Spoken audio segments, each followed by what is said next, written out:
അമൽനീരദാണെങ്കിലും ഫഹദ് ഫാസിലാണെങ്കിലും കുഞ്ചാക്കോ ബോബനാണെങ്കിലും ക്രിസ്തുവിൻ്റെ നാമം ഉച്ചരിച്ചുകൊണ്ട് ആക്ഷേപിച്ച് അരി മേടിക്കാനാണ് ആഗ്രഹിക്കുന്നതെങ്കിൽ വിശപ്പ് മാറില്ല എന്ന് സ്നേഹത്തോടെ ഓർമ്മിപ്പിക്കുകയാണ്.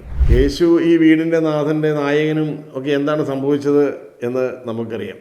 ഈശോ എന്ന പേരിനെ ദുരുപയോഗിച്ച അവരുടെ അവസ്ഥ എന്താണെന്നും നമുക്കറിയാം. കർത്താവിൻ്റെ തിരുനാമം മഹത്വപ്പെടുത്താൻ വേണ്ടിയാണ് ഞങ്ങളൊക്കെ ജീവിക്കുന്നതും ക്രൈസ്തവർ ജീവിത സാക്ഷ്യം നൽകുന്നതും. എന്നാൽ കർത്താവിൻ്റെ നാമം അവഹേളിക്കുകയും കർത്താവിൻ്റെ തിരുനാമവും വിശുദ്ധമായ ക്രൈസ്തവ പ്രതീകങ്ങളും അപമാനിക്കുകയും ചെയ്ത് പോക്കറ്റ് നിറയ്ക്കാം എന്ന് വിചാരിച്ച പലരുടെയും പോക്കറ്റുപോയി എന്നത് ഈ വർത്തമാനകാലം നമ്മുടെ മുമ്പിൽ വയ്ക്കുന്ന ഒരു ദുരന്തമാണ്. പലരുടെയും പോക്കറ്റു. കർത്താവിന് സ്തുതി തന്നെയാണ്. ഭൂലോകം സൃഷ്ടിച്ചത് കർത്താവ് തന്നെയാണ്.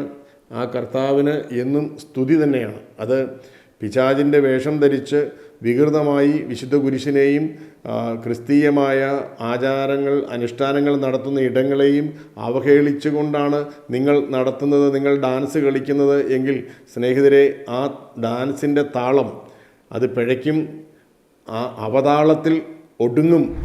നമസ്കാരം. ക്രൈസ്തവ വിശ്വാസത്തെയും ക്രിസ്തീയമായ ബിംബങ്ങളെയും അവഹേളിക്കാനുള്ള പരിശ്രമം മലയാള സിനിമ വീണ്ടും നടത്തുന്നു എന്നത് വേദനിപ്പിക്കുന്നൊരു കാര്യമാണ്. ഈ അടുത്ത കാലത്ത് ബൊഗെയിൻവില്ല എന്ന ഒരു സിനിമയുടെ പ്രൊമോ ഗാനത്തിൽ കർത്താവിൻ്റെ തിരുനാമത്തെയും ക്രിസ്തീയമായ പ്രതീകങ്ങളെയും വളരെ മോശമായ രീതിയിൽ അവഹേളിക്കുന്നു എന്നത് ഞങ്ങൾ ക്രൈസ്തവരെ സംബന്ധിച്ചിടത്തോളം പൊതുസമൂഹത്തിൻ്റെ മൂല്യധാരകളെയും പൊതുസമൂഹ നിർമ്മിതിയെയും ആദരിക്കുന്ന പൊതുസമൂഹത്തെ സംബന്ധിച്ചും വളരെയേറെ വേദനിപ്പിക്കുന്ന ഒരു കാര്യം തന്നെയാണ്. സിനിമ നമുക്കെല്ലാവർക്കും ഏറ്റവും ഇഷ്ടമുള്ള ഒരു കലയാണ്. കാരണം ഈ അടുത്ത കാലത്ത് ഏറ്റവും ജനകീയമായി മാറിയ ഒരു കലയുമാണ് സിനിമ. സിനിമയിലൂടെ മാനുഷിക മൂല്യങ്ങളും സമൂഹത്തിൻ്റെ അവസ്ഥകളും അത് ശരിയും തെറ്റും നന്മയും തിന്മയും ഒക്കെ യഥാതഥമായി ആവിഷ്കരിക്കുന്ന രീതി എല്ലാവരും സ്വീകരിക്കുന്ന കാര്യം തന്നെയാണ്.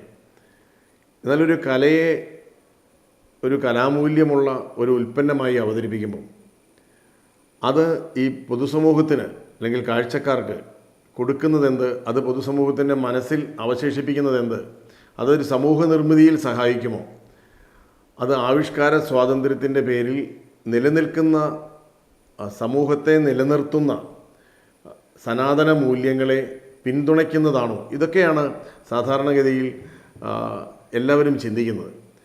എന്നാൽ ഈ അടുത്ത കാലത്ത് ക്രൈസ്തവമായ വിശ്വാസത്തെയും ക്രൈസ്തവ മൂല്യങ്ങളെയും ക്രിസ്തീയമായ ബിംബങ്ങളെയുമൊക്കെ ആക്ഷേപിച്ച് അരിമേടിക്കാൻ ആഗ്രഹിക്കുന്ന കുറേ സംവിധായകരും നടന്മാരുമൊക്കെ മലയാളത്തിൽ ഉണ്ടാകുന്നു എന്നത് വലിയ ദുഃഖകരമായ കാര്യമാണ്. കഴിഞ്ഞൊരു 10 വർഷത്തെ മലയാള സിനിമയുടെ ഒരു കഥ നോക്കിയാൽ ചില സിനിമകളുടെ ശീർഷകം തന്നെ ക്രൈസ്തവ വിശ്വാസത്തെ ആക്ഷേപിക്കുന്നതും, എന്നാൽ മറ്റ് ചില സിനിമകളുടെ ശീർഷകം ഏത് സംവിധായകരും നിർമ്മാതാക്കളുമാണോ ക്രൈസ്തവ വിശ്വാസത്തെ അവഹേളിക്കുകയും ആക്ഷേപിക്കുകയും ചെയ്യുന്നത്, സമാന സ്വഭാവമുള്ള സംവിധായകരും നടന്മാരുമൊക്കെ ഇതര ചില വിശ്വാസങ്ങളെയൊക്കെ പ്രകീർത്തിക്കാനും ചില ബിംബങ്ങളെയൊക്കെ പൊതുസമൂഹ മനസ്സിൽ പുനഃപ്രതിഷ്ഠിക്കാനുമൊക്കെ ഈ സിനിമയിലൂടെ തന്നെ പരിശ്രമം നടത്തുന്നുമുണ്ട്.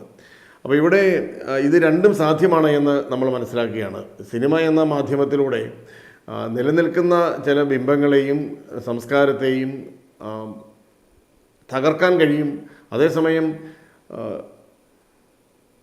ബോധപൂർവമായ ചില പരിശ്രമത്തിലൂടെ പൊതുസമൂഹത്തിൽ ചില ബിംബങ്ങൾ പുനഃസ്ഥാപിക്കാനും ചില മൂല്യങ്ങൾ അത് തെറ്റാണെങ്കിലും അത് ശരിയാണ് എന്ന് വരുത്തി തീർക്കാനുമൊക്കെ പരിശ്രമങ്ങൾ നടക്കുന്നുണ്ട്.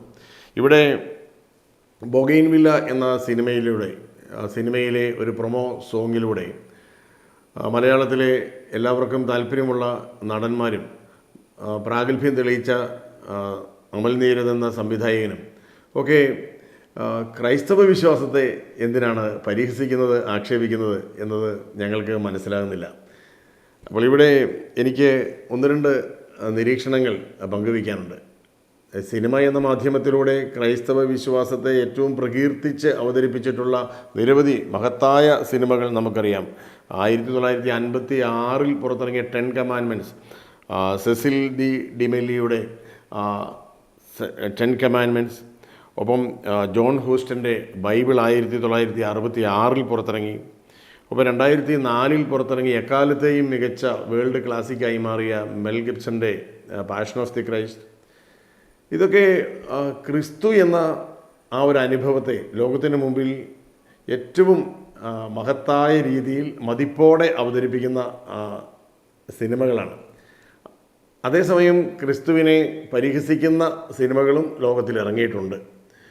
അപ്പോൾ ഇവിടെ മലയാളത്തിൻ്റെ ഒരു കഥ പറഞ്ഞു കഴിഞ്ഞാൽ, മലയാളത്തിലും ക്രൈസ്തവ വിശ്വാസത്തെയും മറ്റ് മതവിശ്വാസങ്ങളെയും ഒക്കെ ആദരിക്കുന്നതും മതസൗഹാർദ്ദം ഊട്ടിയുറപ്പിക്കുന്നതും വിവിധ മതത്തിൻ്റെ പേരുകൾ വഹിക്കുന്ന നായകന്മാരും നായികമാരും ഒക്കെ കൂടി ചേർന്ന് പൊതുസമൂഹ നിർമ്മിതിക്ക് ഏറ്റവും സഹായകരമാകുന്ന ഒരു അന്തരീക്ഷം സാധ്യമാക്കുന്നതുമായ നിരവധി സിനിമകൾ മലയാളത്തിൽ ഇറങ്ങിയിട്ടുണ്ട്. അതെല്ലാവരും ആസ്വദിക്കുന്നുണ്ട്, അതാരെയും വേദനിപ്പിക്കുന്നില്ല. ഇവിടെ മലയാളത്തിൽ തന്നെ നമുക്കറിയാം, നമ്മുടെ ദി ഹോപ്പ് എന്ന് പറഞ്ഞൊരു ഫിലിം നല്ലൊരു അറ്റംപ്റ്റായിട്ട് എനിക്ക് തോന്നി. ജോയി കല്ലൂക്കാരൻ്റെ ക്രൈസ്തവ വിശ്വാസത്തെയും മൂല്യങ്ങളെയും ഏറ്റവും പോസിറ്റീവായി അവതരിപ്പിക്കുന്ന ഒരു നല്ല സിനിമയായിട്ട് എനിക്ക് തോന്നി. ഒപ്പം ഷെസൻ പി ഔസേപ്പ് ഈ അടുത്തിടെ സംവിധാനം ചെയ്ത ഫേസ് ഓഫ് ദി ഫേസിലെത്ത് സിസ്റ്റർ റാണി മരിയയെ പറ്റിയുള്ള സിനിമ എത്രയോ പ്രകീർത്തിക്കപ്പെട്ട സിനിമയാണ്. ഇപ്പോൾ ഇനി വരാനിരിക്കുന്ന ഒരു സിനിമയുണ്ട്, സ്വർഗം എന്ന ഒരു സിനിമയെ പറ്റി ഞാൻ ഈ അടുത്ത് ശ്രദ്ധിക്കാനിടയായി. ലിസി കെ ഫെർണാണ്ടസിൻ്റെ നേതൃത്വത്തിൽ ഇറങ്ങുന്ന ഒരു സിനിമ. അതിൽ ക്രൈസ്തവ മൂല്യങ്ങളും നിലനിൽക്കുന്ന സാമൂഹിക വ്യവസ്ഥിതിയും പോസിറ്റീവായി അവതരിപ്പിക്കുകയാണ്. വരവായി കല്യാണം, വരമാണി കല്യാണം എന്നൊക്കെ പറഞ്ഞിട്ടുള്ള നല്ല പാട്ടുകളൊക്കെ അവരറിയാം. അപ്പം വിവാഹം, വിശ്വാസം, കുടുംബം, ദാമ്പത്യം, ദൈവസങ്കല്പം, ഇതെല്ലാം ഓരോ മതത്തിനും പവിത്രമാണെന്നും അത് പവിത്രമായി തന്നെ നിലനിർത്തണമെന്നും ഒരു പൊതുസമൂഹത്തിൻ്റെ ഒരു ധാരണയെ പിന്തുണയ്ക്കുകയും അതിനനുകൂലമായ രീതിയിൽ കലാ ആവിഷ്കാരത്തെ രൂപപ്പെടുത്തുകയുമൊക്കെ ചെയ്യുമ്പം പൊതുസമൂഹത്തിൽ അതൊരു അസ്വസ്ഥതയ്ക്ക് കാരണമാവില്ല. പകരം അത് ഒരു സന്തോഷത്തിനും നിലനിൽക്കുന്ന ഒരു സംവിധാനത്തിനും ഒരു തുടർച്ച നൽകുകയുള്ളൂ. എന്നാൽ ക്രിസ്തുവിനെ സംബന്ധിച്ചിടത്തോളം ക്രിസ്തു എന്നും മുറിവേൽപ്പിക്കപ്പെട്ടവനാണ് എന്ന് നമുക്കറിയാം.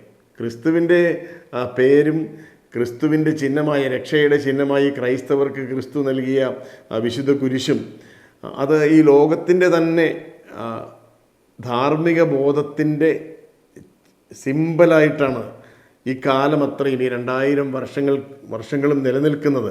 ആരൊക്കെ ക്രിസ്തുവിനെ അപമാനിച്ചാലും അത് ക്രിസ്തുവിനെ സംബന്ധിച്ചിടത്തോളം, എൻ്റെ ദൈവമായ ക്രിസ്തുവിനെ സംബന്ധിച്ചിടത്തോളം അത് അവനൊരു ഉയിർപ്പ് അപമാനിക്കുന്നവൻ്റെ ഉള്ളിൽ നൽകും എന്നതാണ് ബൈബിൾ നമുക്ക് നൽകുന്ന രഹസ്യം.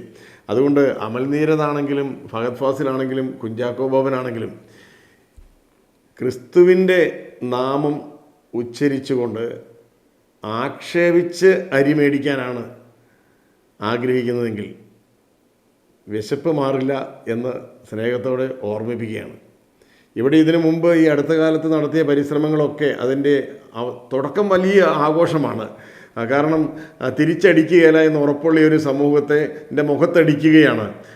കേശു ഈ വീടിൻ്റെ നാഥൻ, യേശു ഈ വീടിൻ്റെ നാഥൻ എന്നുള്ള സിമ്പൽ കേരളത്തിലെ ക്രൈസ്തവ ഭവനങ്ങളിലെല്ലാം ഒട്ടിച്ചിരിക്കുന്നത് കണ്ടിട്ടാണ് നാദിർഷ കേശു ഈ വീടിൻ്റെ നാഥൻ എന്ന പേരിൽ ദിലീപിനെ വെച്ച് സിനിമയെടുത്തത്. യേശു ഈ വീടിൻ്റെ നായകൻ എന്ന ക്രൈസ്തവ കുടുംബങ്ങളുടെ മുഖത്തൊട്ടിച്ച പദത്തെ കേശു ഈ വീടിൻ്റെ നായകനെന്ന് വികൃതമാക്കി അവതരിപ്പിച്ച് ക്രൈസ്തവരുടെ മുഖത്തടിച്ചവർക്ക് എന്ത് സംഭവിച്ചു എന്ന് നമ്മൾ മനസ്സിലാക്കുന്നുണ്ട്. ഞങ്ങളെ സംബന്ധിച്ചിടത്തോളം തമ്പുരാൻ ഞങ്ങൾക്ക് വചനത്തിലൂടെ തന്നെയാണ്, വാക്കിലൂടെയാണ് ഞങ്ങളോട് സംസാരിക്കുന്നത്. ഹഗായി പ്രവാചകൻ്റെ പുസ്തകം 1-ാമത്തെ അധ്യായം 8-ാമത്തെ വചനത്തിൽ ഇത്തരത്തിലുള്ളൊരു ചോദ്യം ചോദിക്കുന്നുണ്ട്. നിങ്ങൾ അധികം വിതച്ചു, അല്പം മാത്രം കൊയ്തു, ശേഖരിച്ചത് ഓട്ടസഞ്ചിയിലായിപ്പോയി. അതുകൊണ്ട് ഞങ്ങൾക്ക് ആശങ്കയൊന്നുമില്ല. കാരണം പുറപ്പാടിൻ്റെ പുസ്തകം 14-ാമത്തെ അധ്യായം 14-ാമത്തെ വചനം എന്നെ കേൾക്കുന്ന എല്ലാ ശ്രോതാക്കൾക്കുമായിട്ട് നൽകുകയാണ്. നിങ്ങൾ ശാന്തരായിരുന്നാൽ മതി, ദൈവം നിങ്ങൾക്ക് വേണ്ടി യുദ്ധം ചെയ്തുകൊള്ളും.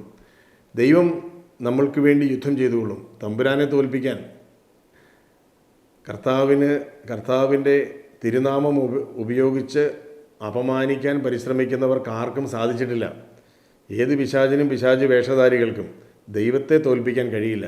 കാരണം ദൈവം സത്യമാണ്, നിത്യമാണ്. അതുപോലെ തന്നെ ഈശോ എന്ന സിനിമ, ഈശോ എന്ന പേര് അതേ സംവിധായകരുടെ നേതൃത്വത്തിൽ ജയസൂര്യയെ വെച്ച് ഈശോ എന്ന സിനിമ എടുത്തു. അന്നൊക്കെ ഞങ്ങൾ പ്രതികരിച്ചു. ഈ നാമം ദുരുപയോഗിക്കരുതേ എന്ന് അപേക്ഷിച്ചു. കേശു ഈ വീടിൻ്റെ നാഥൻ്റെ നായകനും ഒക്കെ എന്താണ് സംഭവിച്ചത് എന്ന് നമുക്കറിയാം. ഈശോ എന്ന പേരിനെ ദുരുപയോഗിച്ച അവരുടെ അവസ്ഥ എന്താണെന്നും നമുക്കറിയാം. ഞങ്ങൾക്ക് ഒരു വിശ്വാസമുണ്ട് സുഹൃത്തുക്കളെ. ഈശോയുടെ, ഞങ്ങളുടെ ദൈവത്തിൻ്റെ തിരുനാമങ്ങളാണ് ഈശോയും ക്രിസ്തുവും യേശുവും ഒക്കെ, മിശിഹായും ഒക്കെ. ഞങ്ങളുടെ പ്രതീകങ്ങളാണ്, ഞങ്ങളുടെ പ്രാർത്ഥനാ വചനങ്ങളാണ് കർത്താവ് എന്ന തിരുനാമം. കർത്താവിൻ്റെ തിരുനാമം മഹത്വപ്പെടുത്താൻ വേണ്ടിയാണ് ഞങ്ങളൊക്കെ ജീവിക്കുന്നതും ക്രൈസ്തവർ ജീവിത സാക്ഷ്യം നൽകുന്നതും. എന്നാൽ കർത്താവിൻ്റെ നാമം അവഹേളിക്കുകയും കർത്താവിൻ്റെ തിരുനാമവും വിശുദ്ധമായ ക്രൈസ്തവ പ്രതീകങ്ങളും അപമാനിക്കുകയും ചെയ്ത് പോക്കറ്റ് നിറയ്ക്കാം എന്ന് വിചാരിച്ച പലരുടെയും പോക്കറ്റുപോയി എന്നത് ഈ വർത്തമാനകാലം നമ്മുടെ മുമ്പിൽ വയ്ക്കുന്ന ഒരു ദുരന്തമാണ്. പലരുടെയും പോക്കറ്റു, മുന്നോട്ടുള്ള പോക്ക് അറ്റുപോയി. ഇപ്പം കേശുവിൻ്റെയും ഈശോയുടെ നാമത്തിൽ സിനിമയെടുത്തവരുടെയും ഒക്കെ ഈ ഒരു വർത്തമാനകാലത്തിലെ അവസ്ഥ എന്താണെന്ന് ഈ ശ്രോതാക്കളൊന്ന് ശ്രദ്ധിച്ച് കേട്ടാൽ മതി, ചിന്തിച്ചാൽ മതി, നമുക്കറിയാം. അതുകൊണ്ട് ബൊഗെയിൻവില്ലയിൽ കർത്താവിനെ അപമാനിച്ചാലും കർത്താവ് അപമാനിക്കപ്പെടുന്നില്ല. പക്ഷേ ആ ഒരു ആവിഷ്കാര സ്വാതന്ത്ര്യത്തിൻ്റെ അവതരണ ശൈലി ഒരു സമൂഹം നിലനിർത്തുന്ന വിശുദ്ധ മൂല്യങ്ങളുടെ മേലുള്ള കടന്നാക്രമണമാണ്, അധിനിവേശമാണ്. വിശ്വാസ ജീവിതം ഇവിടെ നയിക്കാനായിട്ടൊരു വിശ്വാസ സമൂഹത്തിന് ഭരണഘടന അനുവദിക്കുന്ന സ്വാസ്ഥ്യത്തിൻ്റെ മേലുള്ള ഒരു കടന്നു കയറ്റമാണ് ബൊഗെയിൻവില്ലയും ഇത്തരത്തിലുള്ള അമൽ നീരദിനെ പോലെയുള്ള സംവിധായകരും ഒക്കെ നിർവഹിക്കുന്നത് എന്നത് ക്രൈസ്തവ സമൂഹം വളരെ ശ്രദ്ധയോടെ കാണുന്നുണ്ട് എന്നും വേദനയോടെ ഉൾക്കൊള്ളുന്നുണ്ട് എന്നും ഞങ്ങൾ അറിയിക്കാൻ ഈ ഒരു അവസരം ഉപയോഗിക്കുകയാണ്. നമുക്ക് എല്ലാവർക്കും കലയെ ഏറ്റവും പോസിറ്റീവായിട്ട് ഉപയോഗിക്കാൻ പരിശ്രമിക്കാമെന്നും കൂടിയാണ് എനിക്ക് പറയാനുള്ളത്. കാരണം വിവിധ മതവിശ്വാസങ്ങൾ, വിവിധ സംസ്കാരങ്ങൾ, ആചാരങ്ങൾ, ഇതെല്ലാം ഓരോരോ സമൂഹത്തിൻ്റെ മതിപ്പ് നിലനിർത്തുന്ന കാര്യമാണ്. ഈ മതിപ്പ് എന്നതൊരു ഭാഷയാണല്ലോ. അപ്പോൾ ഈ മതിപ്പിൻ്റെ ഭാഷയിൽ നമുക്ക് പരസ്പരം സംസാരിക്കാം.